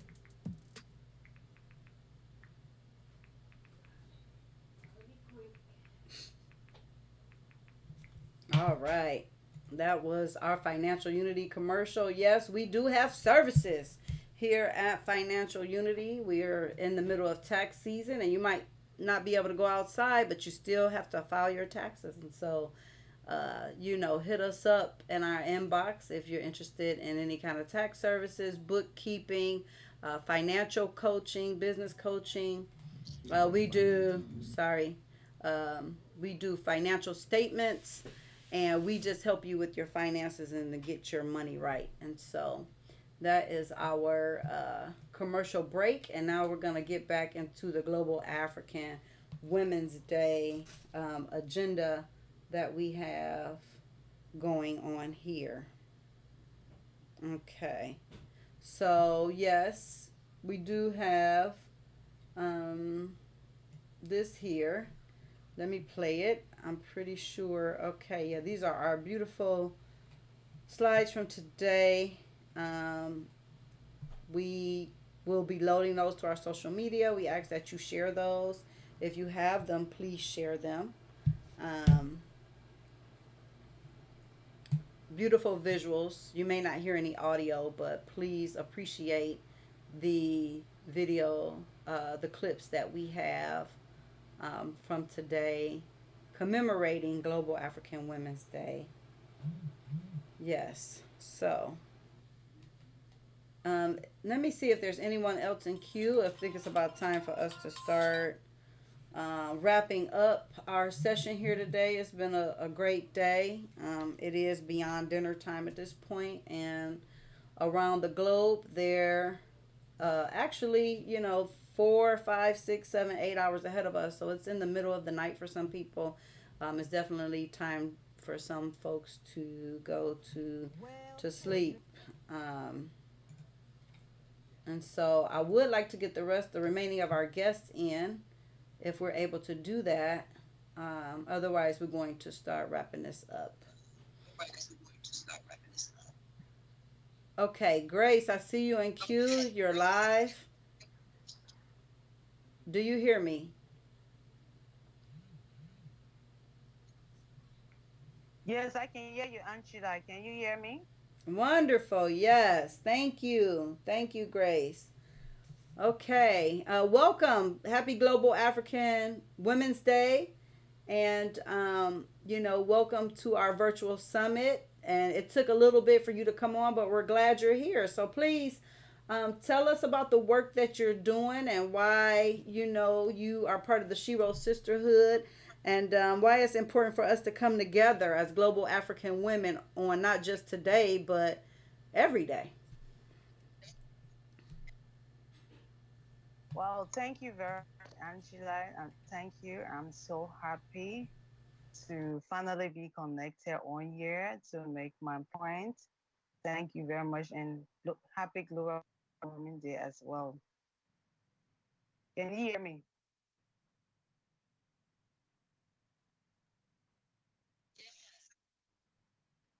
Can you hear me perfectly?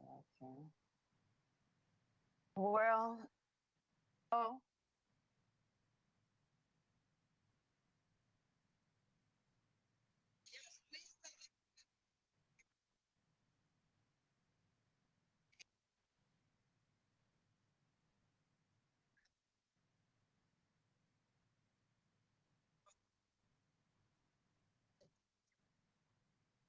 uh, I'm from Liberia. I'm speaking from Liberia.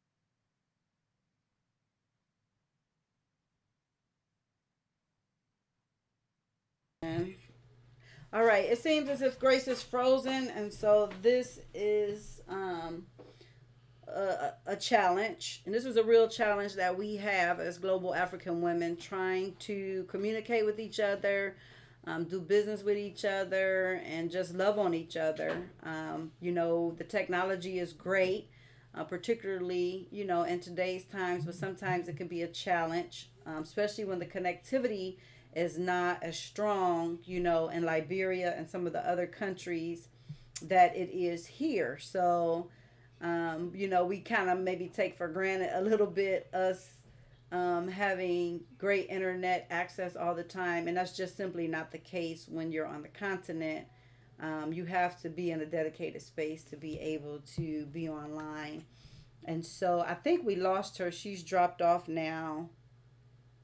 And yeah, so I wanted to bring attention to. So I thank you all for joining us today and bearing with us.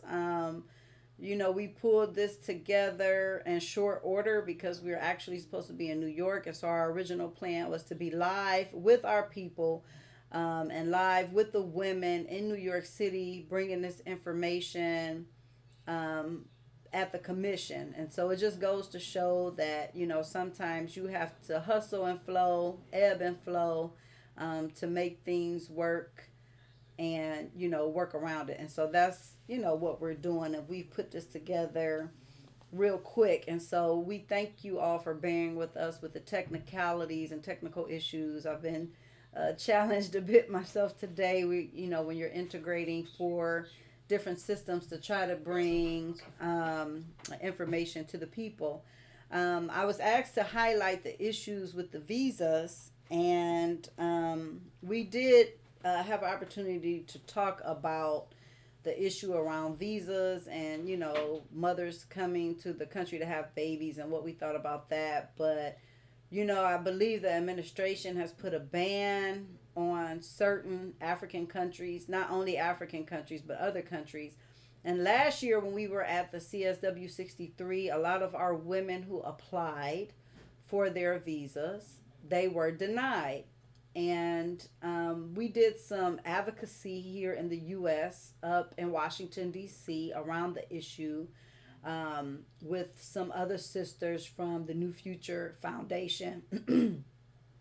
And three of the congresswomen, I believe it was Sheila Jackson Lee, Karen Bass, and another one, I can't remember the third lady, but we took our issues to them in the hopes that, it would be brought forward to the administration, to the embassies, and it would make a way for our women to get into the country to come and do this work with us easier. Because we know, of course, if you're from a country in the northern hemisphere, you have easy access to the United States. But when you're from the southern hemisphere, it seems, particularly Africa and parts of the Caribbean, and even, in Latin America, South America, where we have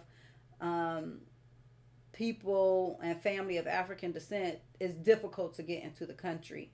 And so this year, I want to say more than half, the majority of our women who applied to come to the country, they were denied their visas. And we want to raise this as an issue because it's not a simple process to go get your visa when you're in Ghana or Uganda or Burundi. You have to, not only put in your paperwork and documentation, but you have to come up with a lot of money to pay the people to get you an appointment. Also, put your application fee in. You may have to pay to transport to the capital city, and if you don't live in that city, so you may have to travel and do an overnight stay. It just becomes quite expensive. Oh, wow. Okay, yeah. It becomes quite expensive to try to obtain a visa. And then after you go through all of that, getting an appointment and going there for an interview, they can still deny you for reasons such as, oh, you're single, you don't have any children, so you're a high risk, you might go and not come back. And or they just deny you and they don't give you any reason whatsoever at all. And so a lot of it is just ludicrous, that the fate of our women, our global African women, are in the hands of one person that's a decision maker that more than likely looks nothing like them. And so we want to raise this as an issue, and our sisters want us to do something about it and to advocate for it. And so this is a problem that we need to find a solution to within the you know where we have reach. I know there's limitations, but whatever we can do, we are asking our sisters from around the world and our brothers to help us. And ironically, the brothers who applied for their visas, the majority of them got it. The men who were coming to support us, they got their visas, and some of them even actually traveled, even though the event was canceled. So we have to know that this is the reality for global African women as it pertains to that particular issue. Okay, so I see we have someone join us, and I would like to give any of our remaining guests the opportunity to speak. I need to queue up a clip. I don't know exactly how I'm going to do that, but we want to share with you all how much work and planning goes into the things that we're trying to do, and we wanted to give you a little bit of our behind the scenes conversation so that you can hear how much work goes into the process. I don't know if I could play this on my phone if you'll get the same quality, but let me give it a shot because it's going to take something for me to be able to send it to myself here. I don't know. Okay, bear with me a second. um I have a guest on. Who is this? Pinocchio. Oh, Pinocchio. Is that great? No, that's not Grace. I mean, we had someone else. Oh, that's Bansu. Okay, Bansu. Yes, I'm glad that you're here. I know you came on a bit ago and you had some background noise, but we want you to come in and talk to us about, what attracted you to the Sheroes steering committee and what your experience has been working with us up till now. There she is, beautiful. You're live. You're live streaming on both Facebook and YouTube. Great year, Angela. Great year. Greetings to everybody from Ghana, West Africa. I mean, it's a great privilege to be with you, Kim, and everybody. I mean, you have done a great job throughout this CSW 64 forum. And it's so unfortunate that we couldn't come there and it couldn't work out for us all to meet as sheroes and sisters. I mean, it's been great here in Ghana. uh, God being so good, we were able to organize some makeup training and hair extension for women. That is for the women empowerment. And I was the team lead, I mean, for that training, and everything went well. Aside that, we did a conference, uh, um, a media conference for Sheroes and then the CSW, as in empowering women and gender equality as well. And then, I mean, Ghana has been good with you and Kim. I mean, your push up, your follow up, it has really helped us. I mean, throughout the thing and time. And then we went to the embassy to get these visas. And when we were there, so unfortunate. My passport is still with them, but I got a message from them that they can't grant the visas because the program has been cancelled. I am married with kids, but yet, I mean, they never took any chance of giving the visas to us.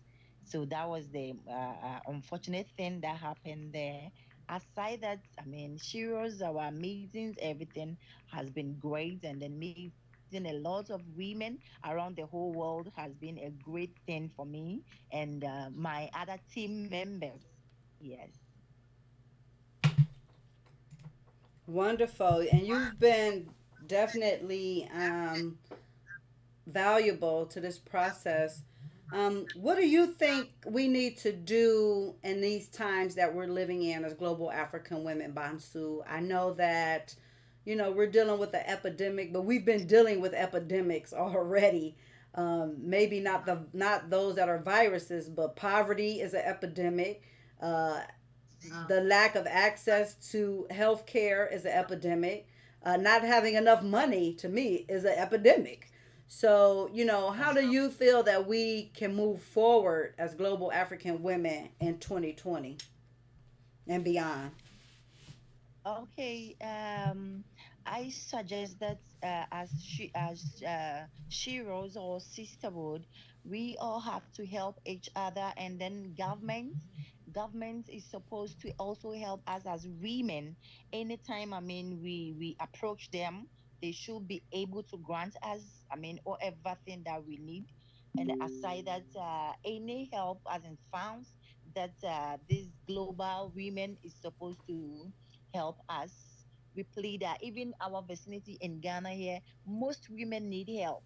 Most women are supposed to be empowered, but sometimes because of the finances, sometimes because of the go how we have to empower them. Sometimes it is you alone. If not for you, Angela and Kim, your support coming in one way or the other, sometimes it's very hard because you need to do more for women, but the funds are not coming.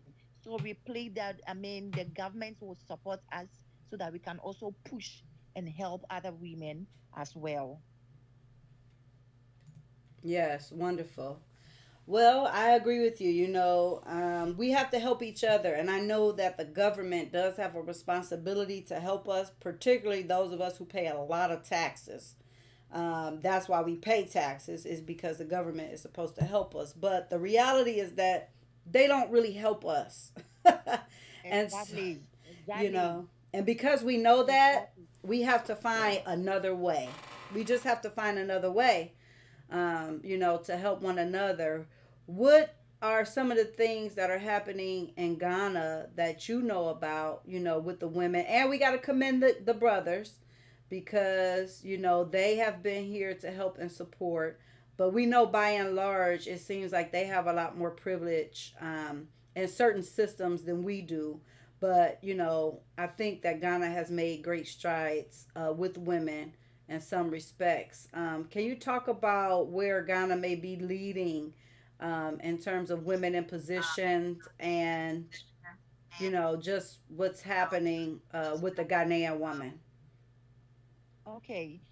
My side, since I am into the filmmaking aspect, I would love that we empower more women into this filmmaking aspect and then the cosmetology aspect. I remember we went to shoot one Heroes of Africa at the Central region, and then you see more women who want to learn something, but the go-how is not there. You see more children who want to, our girls who are dropped out of they are dropped out from school, and when you ask them, they are like, okay, my mom is not alive, and then I don't have the resources, I don't have anybody to push me here and there. Sometimes you wish you can help everybody, but the strength is not there to help everybody. Hmm. So Yes, that so I would love us to empower most people in the side of our filmmaking side, and then the cosmetology aspect, as in having women have their own handiworks. yes, yes, yes, yes. And we talked about that a little earlier um, with the sisters down in Kenya and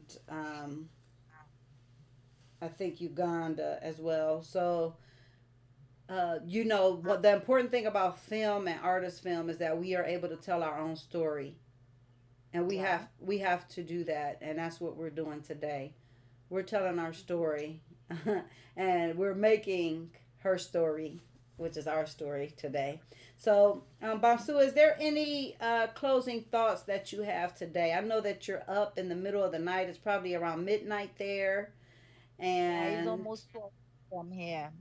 yes, and it shows the resilience, the commitment, the stick to itness, the way we see something to the end. We'll get up out our beds and do what we need to do, to make it better. And so, do you have any final thoughts around why we need to stick together as global Okay, African women? okay. My last words is that we have to be united. We have to be able to empower ourselves, to encourage ourselves, to fix our own crown for each other's.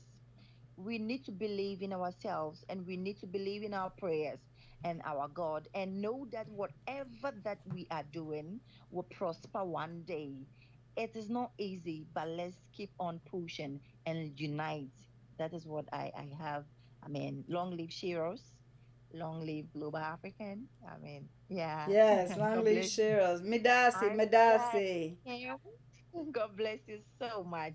And I love you all. We love you. We love you too, sis. All right. We will, hopefully, you'll hang on, but we're going to go ahead and move on to our next segment, and then we'll be closing out pretty soon. So, happy Global African Women's Day to you.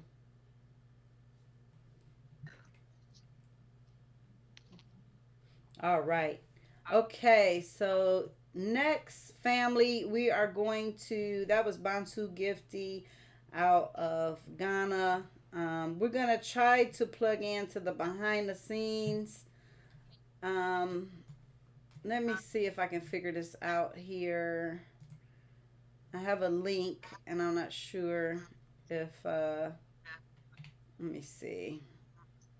Mm, go here. Give me a second. I'm trying to click around to see if I can bring that link up. Okay, live now. If I click on live and then oops. Oops, no. I just want to here. I put it in the chat, the live chat. Where is the live chat? Okay. Hmm. Okay, I'm trying to pull up a link, but it's not there. All right, that didn't. Oh, wait a minute. Here it is over here. Okay, here we go. Let's see.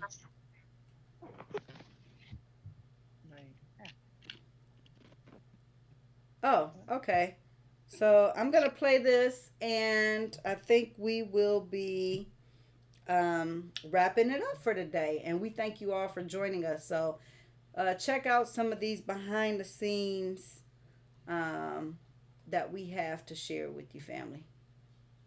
This conference will now be recorded. Wait a minute. That's an hour and 18 minutes long. Um, are we gonna play all of that? Okay. Let's see. Okay, there we go. Greetings, everyone. Today is the 29th day of February 2020. It happens to be a leap year. They say we only get this 29th day of February every 4 years, so a peculiar time indeed. This is the steering committee call for the Global African SHEROES Union, steering committee specifically for the Commission on the Status of Women 64 that will be taking place in New York City in less than 3 weeks from now, in about 2 weeks' time. And so we have organized ourselves together to Kim, did I bring speak well? events to New York City, advocating and organizing and building on behalf of global African women. So I think we have maybe 2 meetings left, or is it one? This is our second to last meeting. So next Sunday will be, I'm sorry, Saturday will be March 7th. Okay, next Saturday will be March 7th. Actually, next Saturday I will be away at a conference, and so likely I will need Kim or someone else to facilitate this call next Saturday. And then, of course, we will be arriving in New York City starting Wednesday. So for me, this possibly is my last call.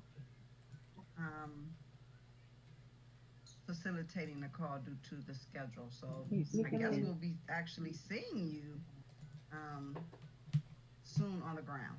So the format for today's meeting, first of all, welcome everyone. So far in the room, we have Kim Poo, the founder of the SHEROES Sisterhood.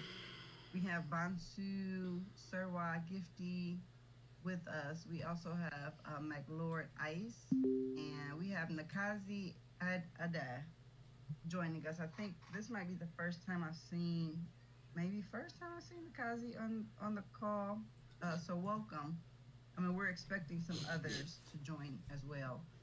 So the format of our meeting, our agenda, we will go over general updates, and then we will take the subcommittee reports to get updates from the fundraising team, the policymakers team, the media team, hospitality, events planning, and then the admin team. So those are the subcommittees that we have working. We'll get updates, and then any other business, and we close out with a round table. But before I get started, I want to welcome Nakazi Ade. Nakazi, are you able to hear me? You can come off your mic if you would like to greet us, please. Nakazi. Okay, I see that you've joined, but your mic is on mute, so I'm not sure if you're actually able to hear me or not. But I would love for you to, say hi, introduce yourself, but we'll give you time for that, I guess, after. Okay, so general updates. One of the biggest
Okay, family, we're going to take a break and we're going to come back with our behind the scenes segment so that we're able to save the footage that we were able to capture thus far. So we'll have one more segment before we completely end our virtual summit today. And we want to again thank everyone who was part of our panel and forum discussions, who participated in the planning, who did work behind the scenes, and who are those that are continuing to build with us in an ongoing basis.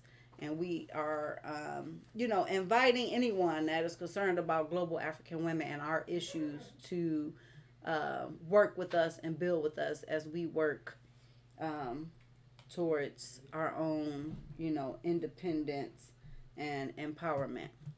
Okay, we'll be right back at you. Thank you.